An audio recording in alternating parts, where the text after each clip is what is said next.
First of all, hi everyone. Welcome to Product Talk series by Pragmatic Leaders. We are glad to see you all here. I hope I'm audible and everyone is able to hear me. Yeah. Yeah. So thanks a lot, Shivangi, for taking our time and conducting a session for Pragmatic Leaders. We are really excited for today's session. Before we begin today's session, I would like to give you all a little brief about Pragmatic Leaders. Okay. At Pragmatic Leaders, you all are part of global family of aspirational professionals who proactively help each other and are invested in each other's career growth. Pragmatic Leaders functions like a full-stack global career accelerator that rests on three core pillars. Pillar one is educate. We help you upskill via our proven courses and professional industry coaches. Pillar two is engage. We run a global community of product managers on Slack with access to online and offline meetups. I've just dropped a link to our community in the chat section. You can visit the link and join our community. Pillar three is employ. We operate a job platform and dedicated interview preparation courses to help you crack your dream job. Yeah, so with that note, let's begin the session. Once again, welcome and thanks a lot, Shivangi, for joining us today. We are really excited for the session. So please take the session forward from here. Yeah, excited to be here as well. Yeah, yeah. So today, guys, we'll be talking about prioritization. I think I've heard of a lot of people, product managers, right up from the entry level to leaders, and also a lot of project managers and people in our domain struggling with prioritization in general. And we'll going to cover a lot of practices that I've seen work across all the sort of all levels. But yes, a lot of changes according to the scale of the company and what the company does also. So what we're gonna do is I have like a small deck for you guys, which I had prepared back in my days at Swiggy. So there, I used to report to Nusrati. He was the V products there. So we had created this deck together, and yeah, so made a little changes, added a bit more to it, added some more examples of how we do it at Khata Book, and some other interesting stuff. And I'll take you through that deck. And after that, we can open up for questions where we can, take up specific. So I would like to, even the questions we can structure in a way that we can take up some questions from considerably larger companies, some from a smaller, and we can mix it up and we can see if we can address what all we can, because we do have like a limited time. It's a very, very broad topic. Yeah, so I'll share my screen. Okay.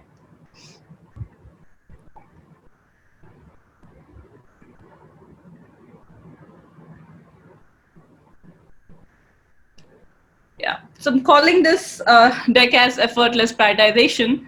Uh, because we try to make it effortless, but we'll see how. So before we start, let me give you a brief introduction, like a very, very quick introduction about myself. So I am a computer science graduate from IIT Guwahati, started out as a developer, worked for a couple of years in Qualcomm, and that's when I started my startup. I was bitten by the entrepreneurial bug and started my startup with my college senior called Tazo Bikes.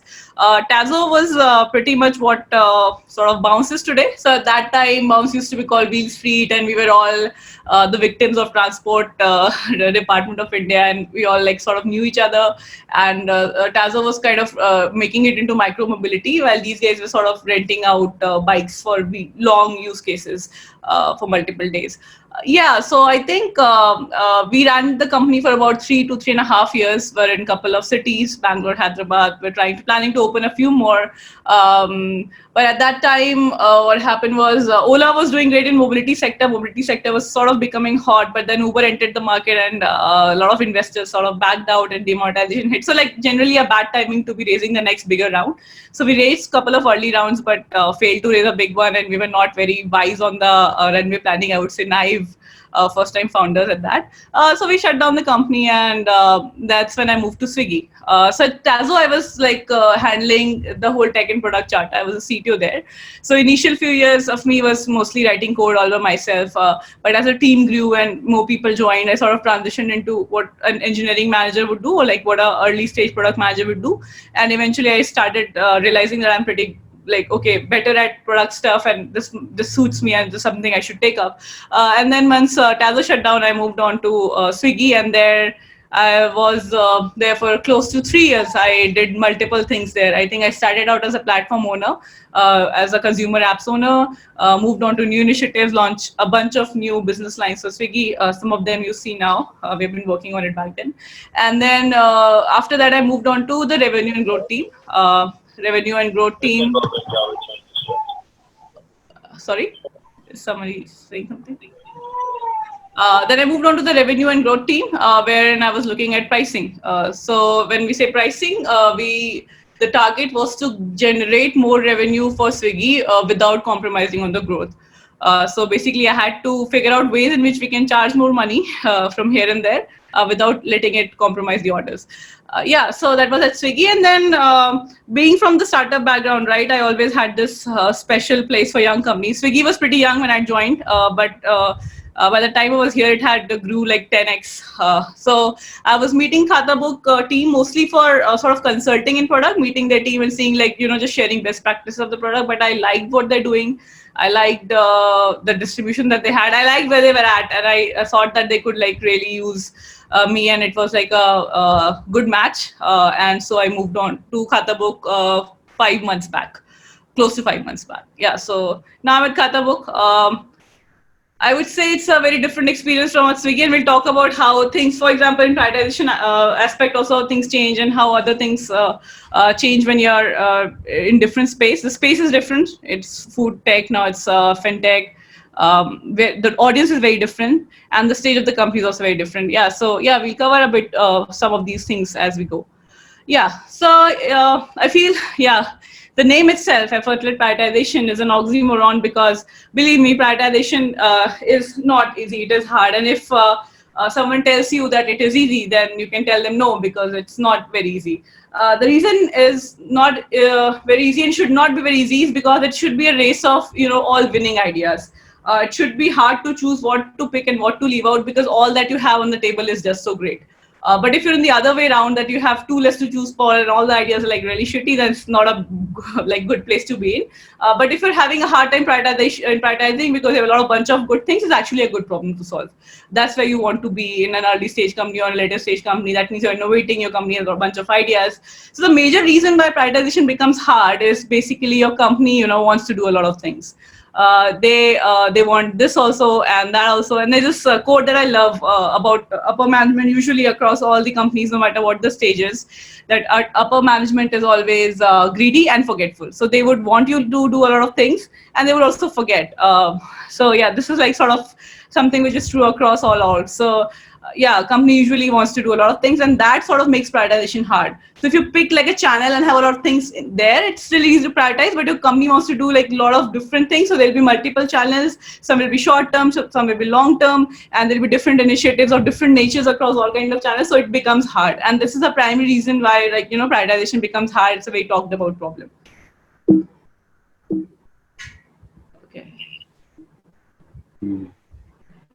Okay. So now very soon, like as you say, prioritization hard. Next comes the question that there should be some framework, right? Why can't we have frameworks and it solves the problem? But what happens is even frameworks, just funnel it down. They would sort of make 1,000 things into 100, but even a list of 100 is hard to prioritize.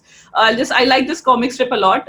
So this guy's saying that there are 160 initiatives for the next year. It's like just too much. And the girl is like, oh, how come? Like, it's too much. And we followed OKRs this year. For those who don't know what OKRs are, OKRs are objective key results. They sort of started becoming famous in late 90s, were formed in 70s, 80s in Google, and were popularized by John Doerr, who was the early stage investor. So what OKRs does is you give an objective and then you give a key result for that objective. For example, if the objective is to say increase revenue, then your key result could be increased revenue by ₹4 per order. So you have an objective and then you have a key result with, by measuring by which you can tell whether the objective was attained or not. So this was popularized by Google and SF, and then very, very soon it sort of, after Joe Doerr wrote the book Measure What Matters, it sort of became very famous. But there's a lot of gotcha there because a lot of companies adopt OKRs in the wrong way, and that's even more dangerous than actually having OKRs. Sort of creates a silo culture. We'll come to when should we adopt OKRs, etc. Yeah, so she says that, okay, but we followed OKRs this year, and then I think they did not do it right, because then they have 50 OKRs also. So just using like a framework doesn't solve all the problem. It has to be robust, and you need to realize when to use what framework. This sort of becomes important. Either you'll be doing like too much, you could over process. You could be like an early stage company who needs to move fast and be on their toes, and you have these OKRs and this and that, and you spend like 30-40% of your bandwidth in doing processes which you actually didn't need to. So you have to, actually draw the line on what kind of framework you want to use at what stage of the company. Yeah, this again is mostly for all the product people out there who complain, especially the middle management. They're like, yeah, prioritization so happens from the top, and we are all victims. I worked so hard on this project, it didn't even get prioritized. Yeah, so the answer to this, all these qualms is basically that you are the reason for your misery. That means you didn't do enough. So you can either choose to work on a handed down roadmap, or you can yourself, influence the roadmap that the company has. I'll again give you like a quick example. So again, like a Swiggy example, but I think most people will relate with that. So there was a time when we were figuring out that, we should, now we have a stable business, we are doing good, we are doing lots of orders, so let's improve our unit economics. Every company wants to do that. And then, but there were a bunch of stuff on other front also that we wanted to do. So it got to me saying, the work came to me saying, okay, we have to, get some more revenue without, like I told you, right, in the pricing charter. And there was no resource assigned properly, or it was just handed down and it was not making its way up to the prioritization sheet. There were like 200, 300 initiatives that we were trying to do. So I could have, just sulked about it and complained, yeah, they're not even picking up. What I did was communicated very well. I wrote down all the plans that I had, and the plan that I had was saving Swiggy 2.6 to 216 million rupees a month. Yeah, so, and I wrote it all down, and then I mailed it to practically everyone in the company, saying that this the plan is, and every week that we're not losing it, I used to send them a number. Okay, so this week you lost this much just because you did not choose it. And eventually what I was trying to get them to do is actually assign me resources so I could get it done. And then it happened. At that time, I did not have a team and I was just starting out, but that happened. So if you're not able to influence the roadmap, then there's a problem there for in yourself. This is more of on the motivational front. We'll also get to the more operational things that you can do. But yeah, the journey starts from here. You have to look at yourself and see what can you do better, rather than just blaming the company or blaming the system. There, you actually change the system. If you're a product manager, if you're a project manager, or if you're in the middle management and have a say in the company's roadmap and what the company does, I think you can do much better than you think you can. So yeah, this is something that I always tell my team also, that if they come crying about something which is like really trivial, and I tell them that you are the reason for your misery. It must be a slip up on communication. It could be a slip up on you failing to tell your company that's really important, or you that actually thinking that's actually very important when it was not important in the first place. Yeah, so you have to hold yourself responsible first. Having said that, now we can move to more tactical things. Yeah, that's what I was saying. Right. So we'll talk about frameworks here. So yeah, different frameworks could apply at different stages of the company. This is just an example to show, like a typical example. Not that these four are applicable for all the companies. So like any company would want to put some focus on their customers, some focus on competition, some on economics, some on future, some on this, some on that. It's important to note those 3-4 key areas down, and then say that, okay, for this given period of time, this is how much attention or how much resources I'm going to assign to that area. So this is the first level of framework. I'm not even getting into RICE, ICE, and other OKRs kind of thing. This is a very global level thing that the company's management and the product people and everybody should sit and align on. Right? Here's the company. What are we focusing on? I'll give you an example of Khata book here. So for example, for quarter one, I just made up 1, 2, 3. Okay, quarter 1, 2, 3. For example, there are 3 major buckets right now that I've created for Khata book. First is retention, growth, and monetization. What I mean by retention is, improving existing funnels, getting new use cases built. So currently, it's a Ledger product does one thing very well, which is, accounting for what money got where and how to collect it back, and sending payment infrastructure, payment link on top of it. But what are the other new use cases, like for example, invoices, billing, like there's a long list. A lot of the other new use cases that we can build onto the product so that people would retain more and people would find more usage of the product. Hygiene. When I say hygiene, there are basic hygiene things that any good product should have. And then customer delight are small delights here and there. So across these 4-5 things and many more, would something would come up under your retention. So retention is one bucket. The other bucket is, say, growth. When I say growth, it means how do you get more users onto the app organically. So one is your marketing function, which will get your paid users and some organic users via marketing. But the other is how do you get more users via the product itself. And the other bucket is obviously monetization, which is a question which a lot of people ask, how does Khatabook monetize? Yeah, we're not monetizing it, but there is a big plan. So now if you pick one, say retention, growth and monetization. So across a quarter, you decide that I said, okay, we are not doing monetization this quarter. Anyways, the economy is low and we have a bunch of corona things to plan on the retention front. So let's drop it. Let's not do monetization this quarter. We'll pick it up next quarter and we'll sort of ramp it up the next quarter. But this quarter, for example, we'll focus more on retention and growth. And the next quarter, maybe we'll, because we have done well on retention, we'll put some bandwidth into monetization and growth could remain same. And we feel that now the growth is okay. So now the 100% would get divided like 50, 10, 40. So this is a way that at the global level, you just set the expectations of the company saying, yeah, this is our focus area. So nobody, for example, would come to me and 2 months later and say, our monetization you guys did nothing. Because I declared I would not do anything because it's not possible to do all the 10 things at once. So you have to sort of set the ground at the very beginning that this is your priority and this is what you're going to do, or this and more important, tell what you're not going to do. So so every company would have its like sort of 3-4 areas. Swiggy maybe had like unit economics, we had customer retention. So yeah, every company will have like 4-5 buckets like these. So you have to identify those buckets and have a global alignment on what the focus area for that particular period of the time for the company is. So this is a level 1 of framework where you sort of break it down into what all areas you want to see. The next level is actually within that area, how would you sort of decide what to pick, what not to pick. Something that, again, we developed ourselves in Swiggy was called the 4BBs framework. It's not used there anymore. Company has, I think, outgrown this framework. But I personally like it very much, and I'm trying to imbibe some of it in Khatabook as well. When I say 4BBs, there were like 4BBs, like Big Bet, Brilliant Basic, Bread and Butter, and Breaking Bad. The reason for doing these 4BBs, and I talk about what these 4s were, to make sure that we give attention to tasks which otherwise get missed. For example, if you're scaling fast, you need to give bandwidth to your tech people to scale. So those things will come under for Brilliant Basics. So big bet means the bets that we want to take as a company, like the big bets. For example, when we were at Swiggy, stores would have been like not stores, like launching, say, Pop would have been a big bet. Or at Khatabook, launching like an invoice system would be like a big bet.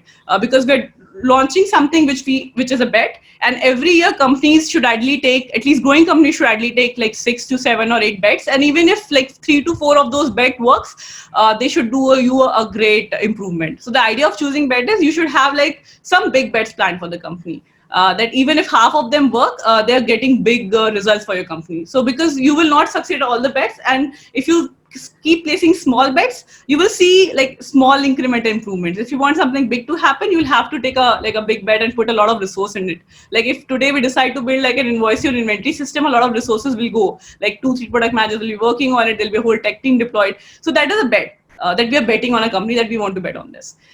Brilliant Basics is something more tech oriented. It's like keep the lights on kind of thing. That as a company, as you scale, you need to give enough bandwidth to your tech people so that they can improve their infrastructure. Sometimes things are written in hurry just to push things so that they can go back and make it scalable. And Brilliant Basics is basically all that your tech teams needs to do to keep the company moving. And keep the lights on. So that is critical, very, very important. And you need to sort of give time to time, you need to give some bandwidth to Brilliant Basics also. So normally what happens is every company has like 10 to 20% bandwidth, especially for the tech folks, to do all kind of tech cleanups, fix bugs, do some scalable shit. But from time to time, you need to maybe increase it. For example, now the IPL is cancelled, but when IPL was planned and we were expecting a huge, jump in sort of usage at Khatabook, we had set aside some bandwidth for our systems to, account for that kind of increased traffic.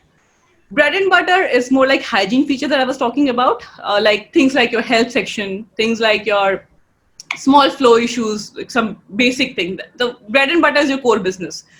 The reason why it's called bread and butter is because bread and butter is your core business, and whatever you need to do to make it better. So that is your bread and butter. So although hygiene tasks, all those improvement on the existing business would sort of come under this. Improving your funnels, adding more, improve if the flow is broken and you know that there's a sharp drop in the funnel at this point in the whole flow, you fix that. So all that comes under bread and butter. Breaking bad is when you choose to like just go break bad and do something like really different. An example of this would be Swiggy stores or Swiggy Genie and Grocery and all, which Swiggy launched. So it was a food delivery company. It said, now I'm going to grocery. So that is like a breaking bad level thing. So breaking bad sort of requires another level of like a team. You need like a team for that. You need people who have done like whole business study. There's a whole business owner and next level of attention for that, because now you're saying that as a company, I choose not to be like a food delivery company anymore. I'll become a convenience company. I'll start doing this also.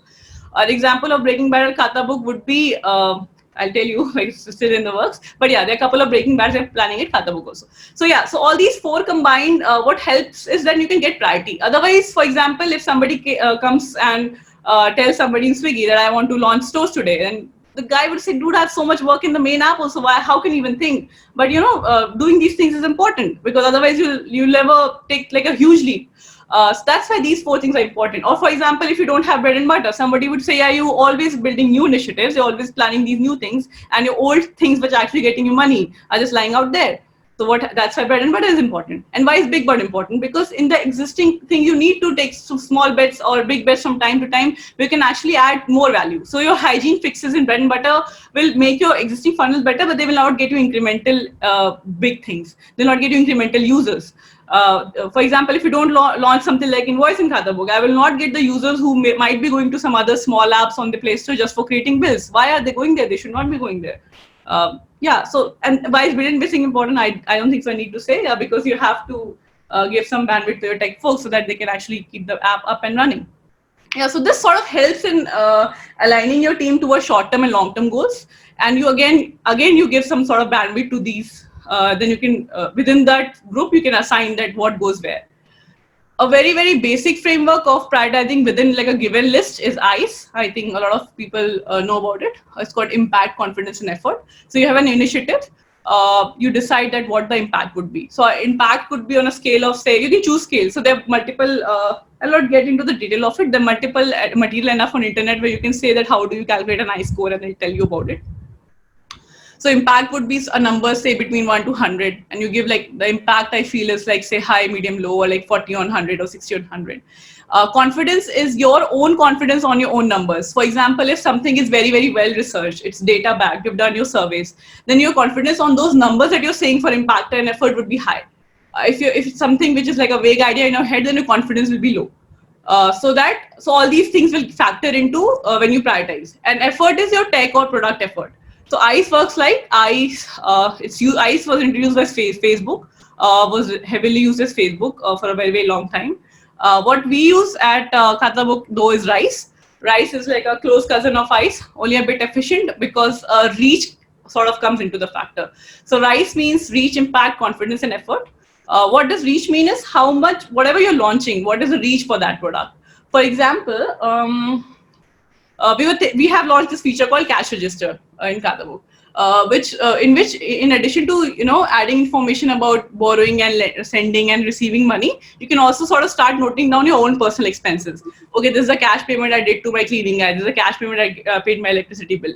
So that I feel the reach for it is as even more than Khata Book, because not all the people lend money. But a lot of people, everybody has their sort of expenses, which they maintain in Excel. But we are making it easier for them to maintain it over a simple app. So for example, reach for that product will be higher than say a product like billing, because not a lot of people do billing. A lot of people are such small player that they don't even do GST billing. So if I say a product like GST billing, maybe the impact for those who use it will be high, but the reach of that product will be less, because a lot of people, the number of merchants filing GST in India itself is very low compared to like the whole mass, right? So reach sort of puts that angle of how far is the reach of the product you're building.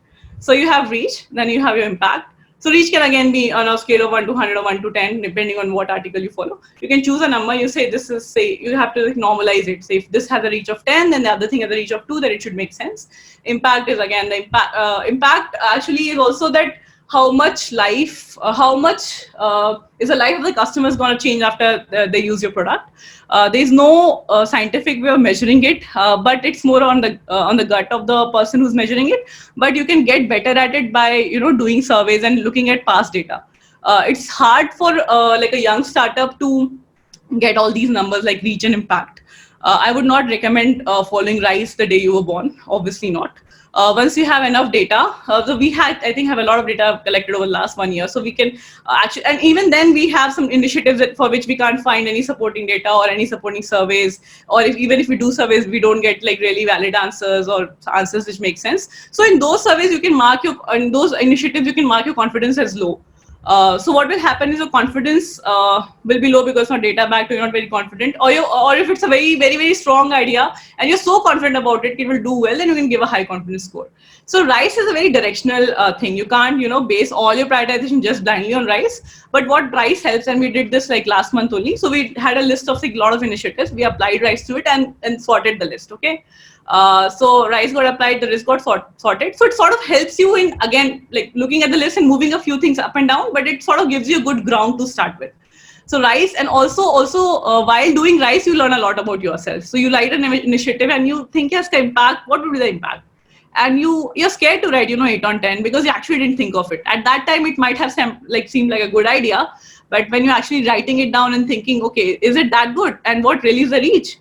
Do you think all the merchants will use it? What about the service guys? Do you think the distributors will use it? So you start asking these tough questions to yourself. So I think in the process of doing RISE, you learn a lot about the initiatives themselves, and it gives you a level ground to start, planning on top of that sorted sheet that you get. So I would recommend, even if your company is too young to have RISE the framework, and if you have a list of initiatives, you can just do it like a fun activity to understand how much do you know about the initiatives that you're planning. And effort is always, like as a product person, you should usually know at least the small, medium, large level of effort. Like building an incremental small feature, if it's small effort, and building a whole GST filing system is like a large effort. So this much understanding, obviously, you should have while you're, building products. So yeah, so RISE helps you funnel things down, put it in a structured way, so you can think over on top of it. But this is not sufficient. So we also added brownie points for leverage. So leverage is something that LinkedIn uses very well. So what does leverage means? So what happens here, as team sizes grow, right? People start thinking about their own metrics. This is what the flaw in OKR is also, by the way. So you give a team the objective and you give them a key result to chase, and they go after it, and they just think about that. And the other team is there thinking about another metric, chasing that. So there are a lot of ideas in between, which no one is thinking about. And maybe that other team can come up with an idea which also moves the metric of the other team in a positive or negative direction. So what happens if some idea is like that, which is sort of bringing up all the metrics and is sort of solving a little bit more problem than it is intended to solve, that idea or that initiative gets brownie points for leverage. So leverage is something that a lot of companies which are very huge, they use for cross-team collaboration, because what happens is over time, a lot of silos get created. People start thinking about their own metrics, about their own area, and very great ideas which could have born had those two product people had a discussion, removing all the metrics barrier and just just brainstorming, coming with natural good ideas, talking to consumers, those get lost. And it's a travesty for many, many big companies. And that is why OKR is risky. So if you give somebody an objective and you say your life is to move this metric from 100 to 150, go. Those guys are not, they are anyway so burdened, they are anyway so stretched. They're not putting their, extra time into talking to other people to see if they can help out with their metrics, because they're themselves not able to hit their own metrics. And in OKRs, objectives are always aspirational also. So if you say that 100 to 120 easily it would happen, nobody's going to give you 120 as a target. Believe me, the management will always give you like 150 as a target. So anyways, OKRs are aspirational, and you're telling the guy to chase it, and you are just killing collaboration there. So OKRs work in teams which have very defined sort of pods, and which the interpod connectivity is less. If you go to a three-way marketplace like Swiggy, where there is vendor also, there is there's a restaurant also, there's a customer also, there's a delivery also. There's so many ideas in between that happens, right?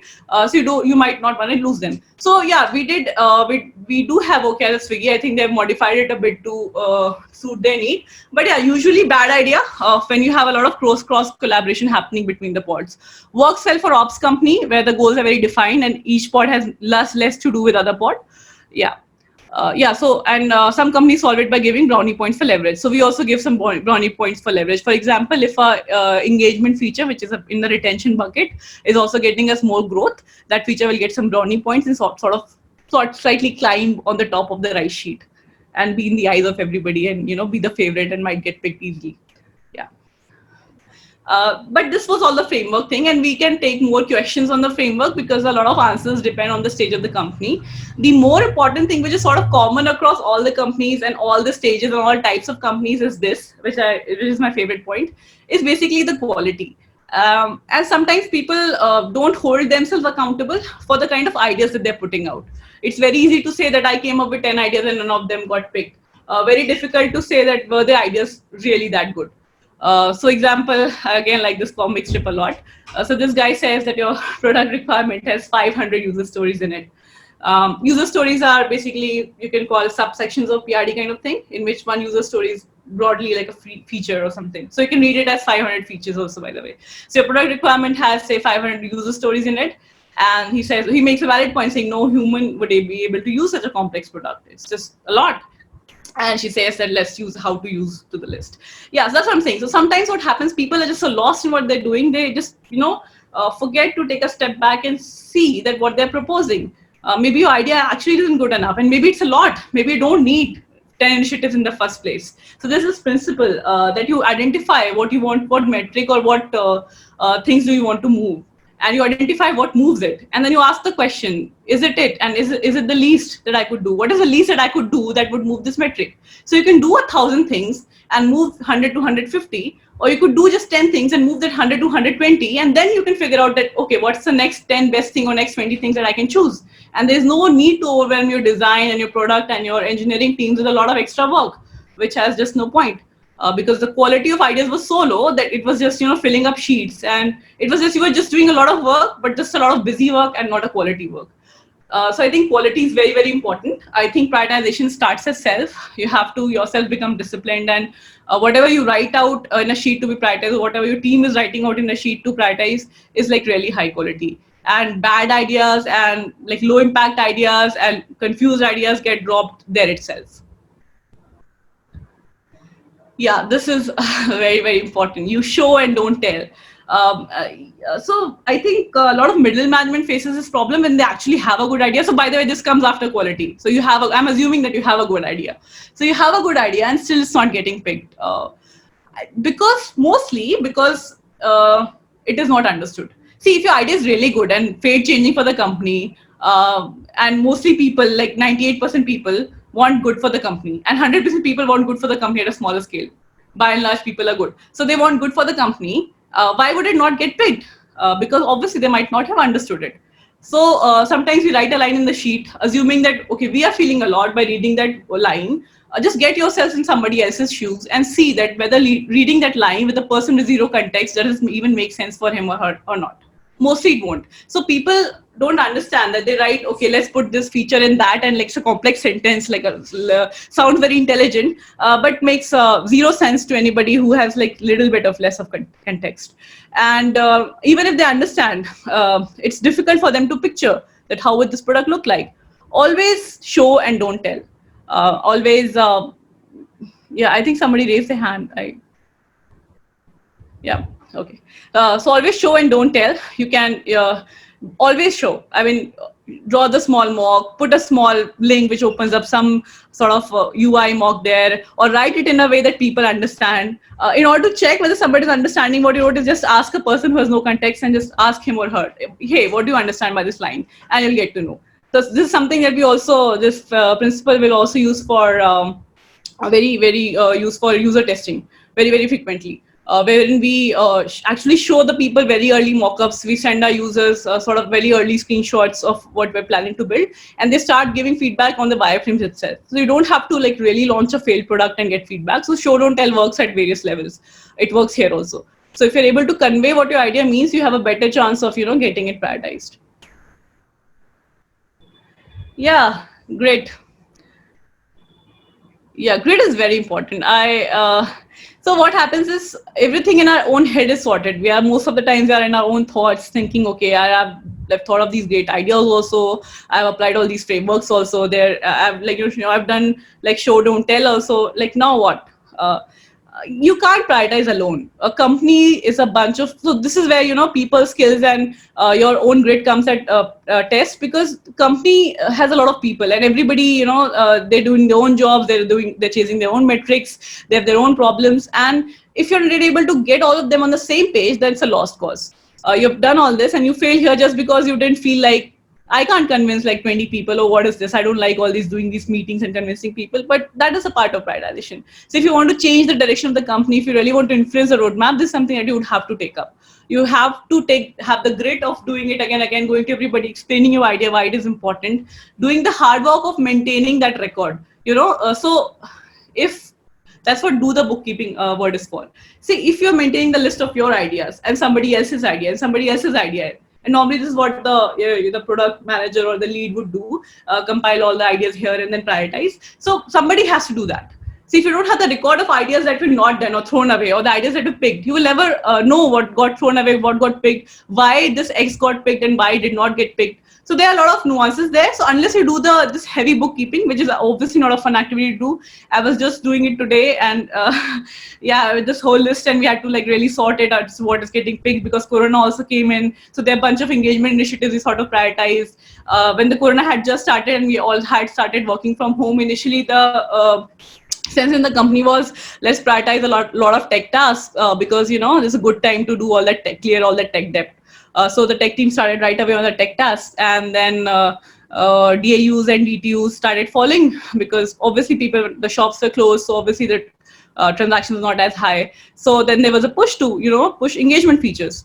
And then suddenly engagement features started making it to the top of the list. So this list, it's very dynamic. It's not like easy. It's easier said than done. You maintain the list, you make the sheet one day, every week it would change. Some sprint, something else will get blocked, something would happen, the dev would raise some issue, there would be like some new finding defined, and things will, keep moving. So this whole sheet to maintain is like a huge task in itself. A lot of program managers and project managers have to do this, and they know that it's hard, it's dynamic, but this is something that you have to do. It's that 20-30% of the job that if not done would create larger problems. Yeah, so that's why I said grit is like really important. Yeah, and then you have rinse and repeat. Prioritization normally takes companies multiple quarters to get prioritization right. It's not just like you looked at a framework. For example, when we adopted OKR at first at Swiggy, the first quarter, I don't think so it was followed really well. Then the next quarter, the adherence increased. People understood, okay, how to write KRs well. Sometimes objectives were created in a way that two teams were not encouraged to talk enough among themselves. That led to sort of shortage on creativity ideas. The next quarter, I think they identified these problems and then they fixed a few things. And, so it's no process and no framework is perfect. And mostly you have to do these things like multiple times to get it right. So with that, we're at the end of the presentation. And I see the chat is saying 23. So we can start taking questions. Okay. Yeah, so Mitul has written to me, request to throw some light on transition from Swiggy to Khatabook, and how important is it to stick with the same domain, and what are the challenges you faced while doing the transition. Yeah, so not important to stick to the same domain, but very important to build your own frameworks while you are in a domain. See, whatever I learned at Swiggy is not copy-paste applicable at Khatabook. In fact, most of it is not. But some of it is, and that is very basic. So the more abstract framework you'll form, right, the more first principle thinking you do during the course, in whatever you're doing, it would help you. So basic consumer principles that I was able to form obviously are helping me here. Things which changed on moving to fintech for me, the industry was different, so it like took like a good 1-2 months initially to understand what was happening in the whole MSME sector. But also the biggest change for me was to realize that the customer base is very different.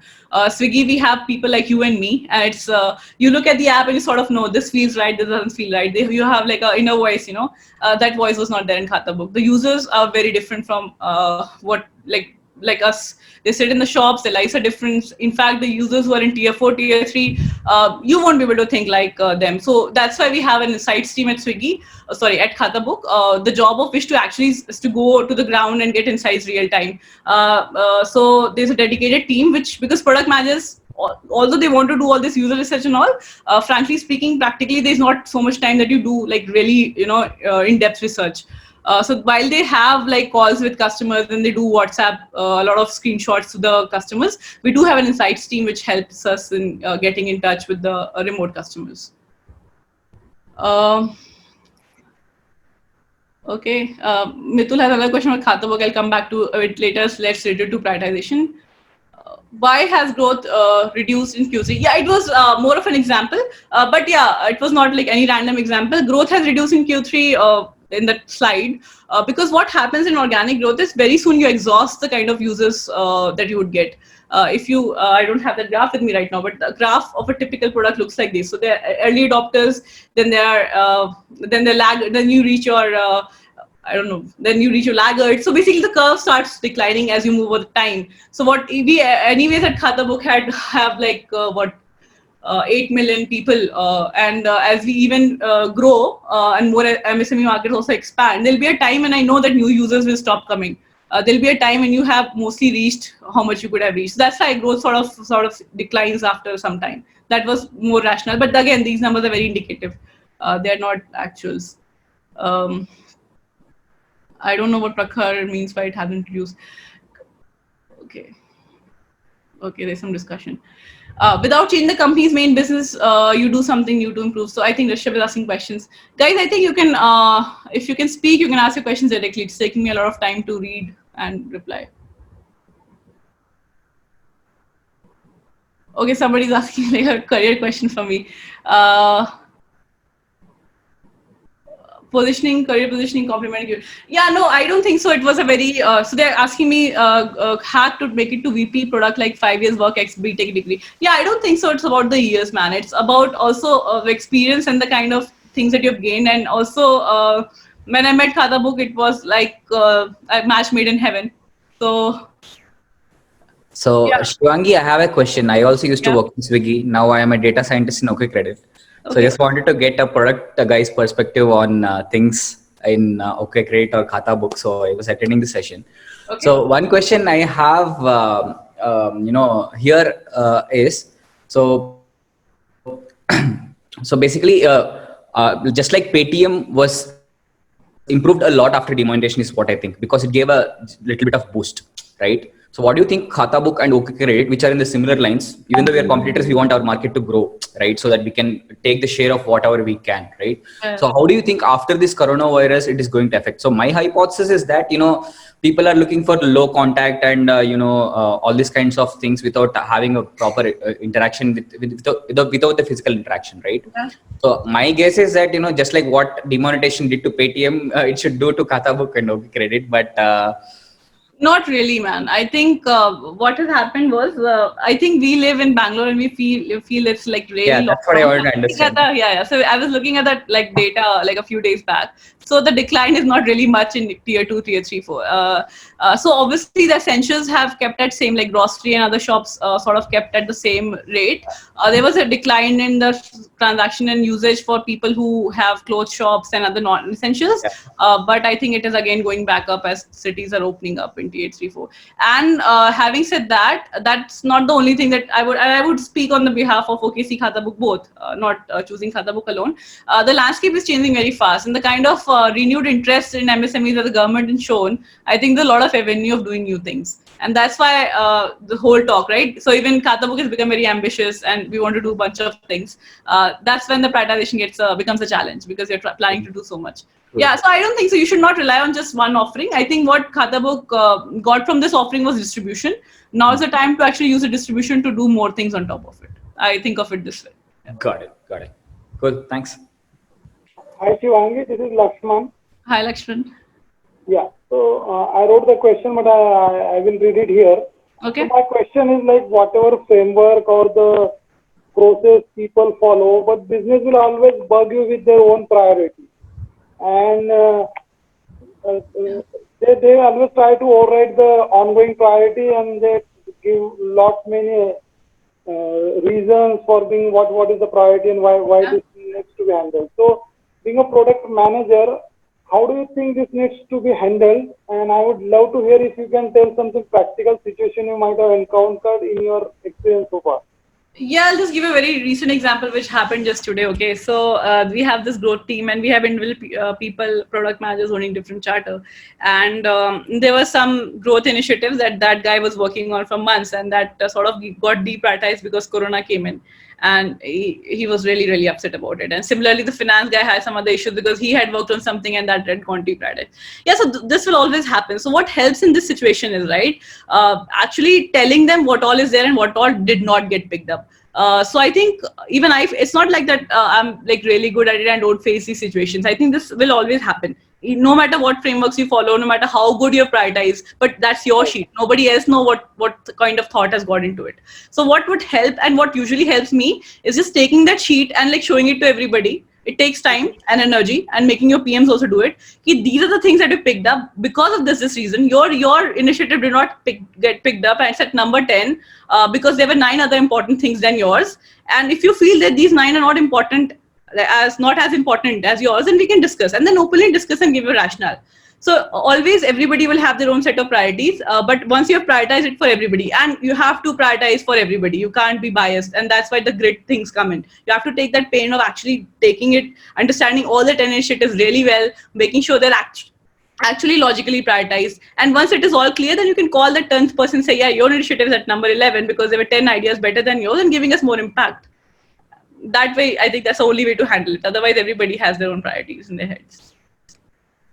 Okay, thank you. There's another question. What is the prioritization metric for early stage products before PMF? Yeah, before PMF, I don't think so all of this is applicable. Then you in a very different territory. You have to just do a lot of experimentation really, really fast. Talking to a lot of users, you don't prioritize as much. You don't get so scientific at that stage. There's just no point. So what happens is when you have like a base product, like when you have something like a bread and butter, you know that this works, then you can decide, okay, these are the things that I want to do on the existing thing and improve it, these are the new things that I want to do. Then these conversations can happen. If you have no PMF, all this is not applicable, comes with an asterisk mark. If you have no PMF, be open to experimentation.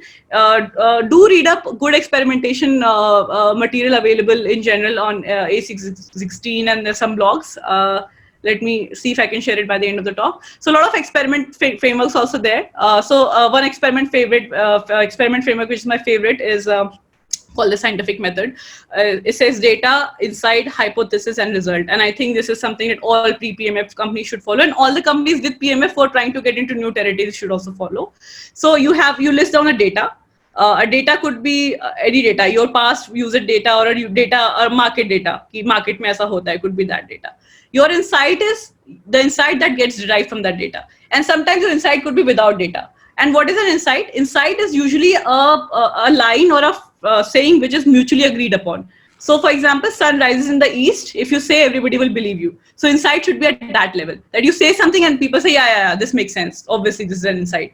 You should not be, aisa nahi hona chahiye that you're convincing somebody for your insight. So insight should be at that level, right? So you have a data, you have an insight for them, which is like sort of globally accepted within your company. And then comes your hypothesis. So pre-PMF company or a new experiment, you can say, this was a data, this was insight, and based on this insight, this is my hypothesis that if we do XYZ, something ABC will happen. And then is your experiment. That hence my experiment is based on this hypothesis, saying that if this or the idea, if I do this XYZ things, this ABC was happen, and so this is the design of my experiment. And if that works, you would know that why it worked. So I think before finding PMF, it is not bad to fail at experiments. It's totally okay doing experiments is failing. The fault is not learning from those failures. So if you did an experiment, it failed, it's okay. It taught you probably more than that successful experiment would have. Now you know that your hypothesis was wrong, So you can go back to insight, but your insight should not be wrong. That's why I was saying be very cautious while drawing insight. So when you're drawing insights from someone, be very sure that you're very careful there. So if your insight is correct and then you know that your hypothesis was wrong, then you look at the insight from a different angle. What went wrong? Because the data was correct. I seem to have gotten the right insight. Maybe my hypothesis was wrong. So you go question yourself, ask better question, talk to user again, come up with a better hypothesis. Your chances of doing a successful experiment increases. Angi, I can pitch in as a data scientist here for this question. The OKC. Yeah, sure. Right? So basically what happens when I've seen in my professional career is that when you don't have a hypothesis for an experiment, right? After the results are there of the experiment, you try to match with, the previous, whatever works for you. Yeah. So that's a very bad model to work. So you should not launch anything, neither experiment nor feature without any hypothesis. So this is sort of I've made compulsory that all the PRDs that happen here or otherwise wherever I work. So once you describe what you're building, you write why you're building it, you write your hypothesis, and you write a target number. It's okay if you don't feature it. That means you're just bad at prediction and you'll get okay with it, but not picking up any features or any experiment without hypothesis. How to check PM, how detailed is the roadmap you created, task, feature level, direction? Yeah, across. So for me, it is actually pretty much really detailed. It starts at a very global view, which I can tell the CEO of the company and my investors that these are the 4 directions they're going in, and gets down to the detail where the QA can actually test and say, no, this is not working. So it has to be that. You should be able to. So very important thing is to zoom in and zoom out. So as you grow in your product career, right, very important to have that lens of knowing when to look at trees and when to look at forest. If you're good at looking at trees, that's how you start your career. But eventually you have to understand that you have to always, get out there, take a distant view, look at the forest, and again, zoom in wherever needed. Yeah, so the roadmap works at multiple levels, and you have, so as your team, evolves and your product managers become better. So I would leave the sort of finer details to them. Like this feature is getting shipped, get it done, QA, everything you do. But right now as a team is also young and we're just starting out. So like sort of taking care of everything, even the minute of the details and the, the most granular ones and even right from the top. Yeah, so you have to do everything. There is no excuse here. That's why I was saying there's a lot of bookkeeping involved in doing prioritization, right? You have to maintain multiple sheets with column, which are clubbing these together, then divided further. Yeah. How to check PMF for a product built for tier 2, tier 3 folks where majority users say that they will be very much disappointed if the product was not there. I didn't get the question. Okay, so I'm just going to follow up on the previous question which I asked. So you have the approval of your roadmap is taken at different stages. So, and that's how you keep detailing it in. So how do you bring in agility at that point, considering that you've gone down to the task level, you've given story points, you have like weeks and months planned out, you don't give yourself agility to move too much in that quarter, right? Not really, man. So as I said, right, that's where this ultimate division at the top itself. So when I say that maybe my plans for monetization not figured out and I can't give you any agility or details on monetization, but my plans for retention are pretty solid because that was an area which we had like commanded. That's why it's very important to like a global breakdown. Otherwise you'll become slow. So what you do is you pick up an area, you say, yeah, this looks like we can, sort of give some view to the tech team for the next 2 months. Let's finish it up, have them do their tech task and have them do this retention bit. I will take this time to figure out the monetization bit. That's why the first thinking and also aligning it to company's level. So for example, investors would come every time and give you something new. A CEO also has this expectations of you, right? Very important to set that context. Look, monetization is not happening this quarter, for example. Otherwise, they'll keep them. There's no respite from them. You're right. The same thing will happen, and you'll get like sort of logged in your own mess. Yeah. Can you share what Swiggy looks for in a PM and how interview process is like? They have to discuss how this. Swiggy. Yeah. I don't know if Swiggy is looking for PM right now. But yeah, I think typical PM interviews, man. I think every company does the same thing. They give you a bunch of problems. They don't check the results, but they check your approach. Mostly how you're thinking. If anybody has done product interviews before, so they'll mostly give you a problem that either they're working on or the company is working on, or like a typical problem that any product person would be expected to solve, and then check your approach on it, ask you questions and give you situations. How is Khata book leveraging technology, big data to help loans? Yeah, not really the best person to answer this question. Mostly some third party to tie this up with. Yeah, no, not doing it ourselves. Yeah. How did Khatabook check PMF? I think Khatabook got lucky there. I think they had this brilliant idea at hand, which was totally user backed. And the owner of the other person who initially created the app was actually actually the son of a merchant, and he saw his father having a real issue and he created this app. And then it went like viral. Within a year, they had like millions of users. So I think it was PMF was like shouting by the data. Yeah, so it sort of happened. A good sign to check PMF has happened or not is actually measuring curves. I think you should something that you can actually look it up on internet. Some great articles available on how to check PMF, and you should also follow some good people on Twitter. There is Ben Horowitz and there's Andrew Shane, and they talk a lot about PMF. Yeah. Shivani, one question. Yeah. Yeah. So I'm a very I'm product manager at Yellowbus, which is a very early stage startup. Okay. So we are not following any of the frameworks right now because we are like 8-month-old startup right now. Right. So when you think we're growing, we are not growing right now, but we might be growing very soon. When you think that this framework should be actually implemented and convince management to see I think 8 months, again, it's a very company specific, but you can at least, that's something, there's a different level. You can apply the first level. When you say that, so see your 8 months old company, right? So one thing you must be focusing right now is growth. So growth is what, So what happens is, so your initiatives would be like, what initiatives can we get to do to get more growth? And then your initiatives will also be around improving the core product. So this is basically, mostly these will be the 2 buckets for a very early stage company. So you should decide between these 2. Like either the initiative would be a growth initiative or it will be improving the current product itself to get more growth. So it's simpler for you. For you, it's more like actually doing that ICE thing or a hypothesis thing, because it's an early stage company. I would say that whatever you're launching, launch with an hypothesis, measure it well. Make sure that your launching is getting growth. If it's not, try some other approach. Yeah. So I think it's just, for you, it's mostly improving the core product and also figuring out what improvements will get you more growth. Can you please tell how one can solve GTM strategy? What could be the next market for product to launch in interviews? GTM strategy is a huge topic in itself. GTM strategy involves a lot of things, a good understanding of market. I think 2 places where products fail a lot. A is distribution. Sometimes the products are actually good. They are they are solving a real problem, but they don't have the distribution. Khatabook is a good example that way because they cracked it well and they got the distribution, and that's one of the reasons why I liked Khatabook also and joined them. But the other is timing. So GTM in itself is a very complicated thing. You have to get the distribution right, the timing right. If it's a price product, then the pricing right. Multiple things there. I don't think so. Won't be able to cover in 2 minutes. What could be the next market for product? While you're sole PM at the startup, what's the best way to drive penetration, as it's mostly top down? It not necessarily be top down. It again depends on the team that you have. For example, I can sit and prioritize, but I will not know as much about the initiatives as my PMs would.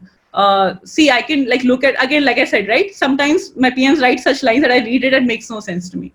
And sometimes I was like, what is this? So that's why they have to write it well and they have to make me understand what's happening. So I take their help in actually prioritizing and ask them a tough question, that why is this initiative better than this other initiative? So you have to ask yourself those tough questions, and your managers also need to ask you those tough questions. How long do you stick to a framework before you switch to a different one? This is a very, very interesting question. I don't think so. There's a very tried and tested answer for them. But you know when the framework is not working, right? So normally what happens whenever a new framework is adopted, there's some chaos. Then there's this period when sort of everybody starts recognizing it and things become okay.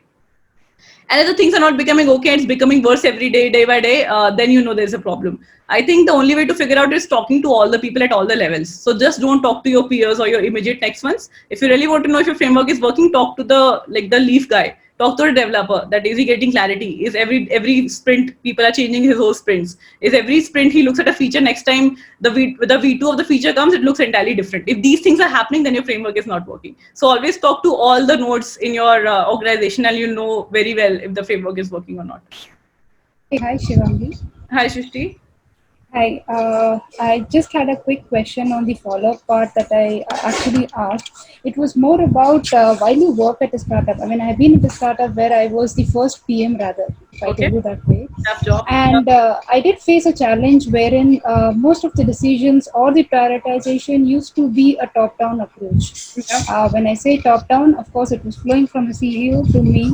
So Mm-hmm. I always felt that I don't know where I was missing, but it was mostly like a PM as an executor. So could you share some insights if you had been through such, No, I think such it scenarios? depends again how early this. Say if you're the first PM, then it would be top down. Because when I was doing Tazo, I used to practice everything myself because it's hard. It's hard for a founder for that young company to trust like a PM completely to do the whole prioritization of the company because the company is in a very early stage, right? So I understand. Like for that early stage, I think it would be very difficult for you to get a bottom up prioritization done. But what you can do is sit with the founder and do the prioritization with him and ask him good questions. And I think every founder will appreciate tough questions. It's not that you have to like right away post saying no, I'll give the roadmap. Okay, let them give the priority, but hold them accountable. Ask them good questions as to why this is here and why this is there, and they would have reasons. Okay. Can you please talk about one product hack which might not have heard tech, non-tech, anything about? Oh, it's a very KB manages flow between PM analyst. Yeah, I'll take this one because the product hack thing I'll have to think. And yeah, KB has done a bunch of product hacks. I can talk about those. So I think one recent one which I did was very nice. So this Corona thing, right? So when Corona launched, a lot of shops were closed, and there was this major issue to realize at which shops are open. Yeah. So what we did was this thing in the app where it said that if you're open, click on this, and as soon as you click on this, it takes you the whole flow. That where you are located, what category you are in, what timings are you operating in, and some safety measures like maintain distance from each, the kind of thing. So this went pretty viral, and we got a lot of shares for those. So it was a very small product thought which occurred to us. Yeah, okay, shops are closed and there's a problem, so let's address it. Yeah. Cool. How does KB manage flow between PM analyst and data science? Yeah, this is something we're still sort of in midst of figuring out. But I think PM data science is not a major issue. There are other issues like tech PM, like the whole thing combined itself is a big problem. Like any other company, man, I think data science and analysts sort of flow is still okay. Because PMs would normally tell them. So there are two types of ways in which like a data or PM interaction happens. Either the PM tells them that I want this problem and you give me some data on it, or the data says that I looked at the data and the data is telling me this is a problem, why don't you build a product for it? So ideally it should happen both ways. So what happens in young company which do not have a lot of data, it's PM backwards. So PM says that, yeah, I'm building this product, can you take out the data for it? But as you collect more data, ideally what should happen to data science team should start drawing data back insights. They should look at all the data and say, the raw data is telling me this, why don't you go and solve this problem? So it should happen both ways. Got it. Is KB hiring for product now? Not now, but we're hiring for program manager. So I'll just also describe what the program kind of, so I'm looking for a program manager who has worked in a startup which has scaled to at least 50 to 60 plus people, has 2 to 3 years of work ex, happy to interview. You can write to me on LinkedIn or Twitter. So prior PM experience is necessary, or can they? Program. Okay. Not hiring for product managers, no. Program managers, yes. How do you differentiation competition for KB considering barrier to entry for new ledgers that can pop up overnight? I don't think so. Ledger itself is a big barrier, to be honest. Ledger itself is not a very, very big barrier. What is a big barrier is the distribution. Now you have these many people. It's hard for any company to get those many users overnight. What KB should focus, and I think is focusing on right now, is how to retain those users and introduce more use cases so that they don't go away. I think, so barrier is not the ledger, definitely. The barrier is other things. So for example, if I move my ledger on KB, then I'm also giving them payments. I'm also building 5 other new features for them. Then they're more likely not going away because then their life is sorted. So the moat here is not the ledger. The moat here is understanding what the shopkeepers need now and building them. Any good books you recommend? Yeah, those the typical list, but I would say forget the PM books. I would say read the books which sort of help you form frameworks. So I like Sapiens, not because of like what they've written, obviously is great, but I like how that guy, how Yuval has told the story. You should read books who have good structuring so that you yourself, when you read those books, you figure out how to structure your thoughts. a lot of product management is actually about structuring it, condensing things for information which is consumable for your top executives, breaking it down for your devs and QA. Yeah, so you learned kind of zooming in, zooming out kind of things. So I would recommend Sapiens. I would also recommend Hard Thing About Hard Things, and another book by Ben Horowitz. So you can read all that Ben Horowitz write. I think he writes like really well. Following Superhuman for PMF is not helping. Product is free to use. How do you know whether to check PMF when there is no charge fee to use product? Yeah, like I said, man, I think talking for a very, very early stage, right? Talking to users and looking at the early graphs will only give you a hint. It's very difficult to tell for a free product whether it's working or not till you get like an explosive growth or your users are telling you that they really, really like you. And I would also say that Khatabook took a different approach. They became like they were free for a very long time, and now we'll figure out the monetization. Depending on your company, you can also go the either way around. So you can also do pilots which are priced. Maybe not launch the product with the price, but do pilots which are priced. So you know that if people are willing to pay for that thing, that must be solving a real problem. So solving a real problem is the key here. If you're not solving a real problem, then there's no point like doing the next set of steps. How do you evaluate PMs? Yeah, hi. Shivani. Yeah, hi. Sorry, I just got disconnected, but yeah, I have one more question for you here. I think maybe the last one from my side. Okay. While you prioritize, when you say that you have a set of backlog that are sitting for you and you just form a team and get working on it to have it prioritized, one thing that I wanted to know was before even prioritizing, picking up those each items, do you also do a quick why aspect of it, as in pulling out data and then working on them? Yeah. So, No, we don't prioritize. So, okay.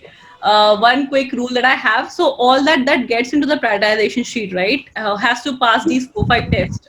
They have to have the hypothesis. They have to have the early numbers in. They have to have a target metric. They have to have basic user testing. Then they have to have all these things done. And then it comes to me and I evaluate it, and then the prioritization happens. So if you're not doing these basic checks, it's just, like I said, right, there's no place for low quality ideas. See, if your company is really small, then you obviously don't need to, like, again, depends on the stage of the company, right? If your company is really small and you have like 10 ideas only, then do it them all and figure it out. But always have a hypothesis, by the way. It's okay not to pull a lot of data if you're young and small and don't have those many resources, but very important to have the hypothesis.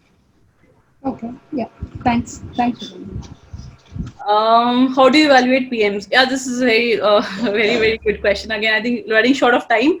But yeah, I think different stages, man. So the first level, I think, is execution. Like a APM should be good enough to get things shipped. Then PM should, next level, forming strategies, getting hypothesis. Senior PM should also not only look at these old team, but also, setting up good practices across the team. It's a huge checklist at each level. PM, prepare for PM. I don't believe in preparing for PM interview. I don't think so. These are the like tech interviews in which you have to like really practice coding. I think you generally should have a keen eye on what products work, look at different apps, why they are designed that way, look at good apps, and just have a keen eye and actually talk to a lot of people and understand what they feel. I don't believe in reading PM books and preparing for PM interview questions. I think most of it is problem solving and actually having that kind of creativity and that kind of balance between the creativity and data and user empathy and people skills, which will make you a PM. So it's not like a hard skill that you can actually prepare for. You can get into it by, actually being basic level of understanding of UX, basic level of understanding of technology. You can work on these aspects, looking at different problems, solving them, discussing why a thing is like that and why Google might have changed this, etc. Looking at good apps and understanding them. But that would help. No need to actually start reading books on it. Do you check with competitors of KB? When you say competitors of KB, there's so many competitors of KB now. I mean, like everybody has this Khata feature in them. Not specifically, I don't look at them with the eye that, oh, they're competitors of KB, but we look at every app in the space just to see what they're doing and if anything is interesting. The space is becoming, changing fast. Every day you open Play Store, there'll be 10 new apps doing either this or something very similar. So obviously you can't look at all of them. But what we do is we don't look at them ourselves. We actually talk to our users and see that what are the other apps not interested in KB competitors anymore, interested in other use cases. So we talk to our customers to understand what the other apps they're using for solving their problems. Are they using anything for employee attendance? Are they using anything for this, for that? And then we look at those apps to see, okay, what problem are they solving? And is one of those problems interesting enough for us to solve? And does that solving that particular problem make sense for us? How do you define hypothesis? Actually, what's the definition? You should actually Google this up. So there's this whole framework, like I said, data, hypothesis, insight. So hypothesis is something, when you have an insight like this works, and you say that if I change this, that will change. I'm not able to do justice to the proper definition. I think you should actually look at data, insight, hypothesis, experiment kind of framework. That would be, I think this is something that everybody should follow. It's a scientific way of thinking. Our scientists used to think like that. Way back in 80s and 90s, so they didn't have a lot of equipment. So a lot of theoretical physicists use these kind of framework when they just do thought experiments. Yeah, this is what my insight is. If this is my hypothesis, what should the experiment be? So you have all the experimental physicists and scientists who design experiments, right? This is how they do it. So it's a good practice to follow. Like if you're launching anything, just try to break it down. That why are you doing it? Why are you doing it? What is a hypothesis? What was the key insight that made you think of this feature? Yeah, I think people will stick to it. So we'll not make the whole KB, we'll not charge for the whole KB like that, obviously. But a lot of people, in fact, I'll tell you something interesting. A lot of people ask us why KB is free. What are you doing with our data? We tell them, no, don't worry, we'll charge you soon. Yeah, so people will stick to it. People who are using it, who are like professional businessmen and have the capacity to pay for it, will definitely pay for it. There'll be a lot of people who won't be okay paying for it, and we'll understand and we'll take the decisions accordingly. It's not a yes or no answer. It's not like that one day we're going to make the whole app of 100 rupees on Play Store. That's not going to happen. We'll be smart about it. Yeah. Initial distributor. So more like SaaS. You're asking questions to me like my CEO asked. Yeah. Not exactly like SaaS, but sort of bundled. As I said, okay, I can't like start talking about everything, but yes, we have there are things in works. Can you share about the initial distribution model that got you excited to join? Yeah, I think what got me excited to join KB was like there were so many customers using KB, and I thought there's an app in which you can do so much more, and there's this whole avenue for you to access to these people in tier 2 and tier 3. And more than that, I liked the team at KB. I liked how young and talented these guys were, and they were sort of directionless also. So I thought I could add a lot of value there. Yeah. So multiple things worked towards joining KB. Yeah. Yeah, guys. I think it's 10:10. I'm also tired of speaking. Yeah. It was great talking to you guys. Hope you found it useful. Yeah. Oh yeah, okay, good to hear it. I tried to keep it more to the point so that actually solves the problem. These things are not just GAN, these are tried and tested things. You can actually try these out, and if you find that it helps, then let me know. And if you have any questions, I'm on Twitter. My ID is Shivangi_SRIV, Shriv. Last entrepreneurship biggest learning. Yeah, I think entrepreneurship biggest learning was... Actually, I think everything, all the leadership principles that I've developed over time, and the this push, this always get up kind of attitude that no matter what happens, the day events, because I don't have all the, see, I'll be very frank. So all the days are not good days. It's not like this product head is it's not like a very comfortable job or a place to be in. There's like, oh, you're almost under attack from all the sides. I think the entrepreneurship, the biggest lesson was to having to deal with them. So there'll be stress as you do product management is a job of stress. As you move up the product ladder, your stress will increase tenfold at every level. I think what happens is you just become better at handling that stress and building your own practice and improving over time. So something I learned from entrepreneurship was that, yeah, it's okay. And you have to stare the face of the tough things and figure out how to solve them rather than just being disappointed and blaming others. I think ownership was the biggest thing. You can't just start throwing tantrums and say, yeah, this is not my fault, his fault, her fault. Instead of doing it, get to the real problem, talk to the people. People usually are good. I believe in goodness of people. Talk to them, understand what the problem is, solve the problem, educate the people. Yeah, this I worked and this is what seems to have solved the problem. Socialize it. Which books were you naming? I will just name the author here. It's Ben Horowitz. You can read all that he writes.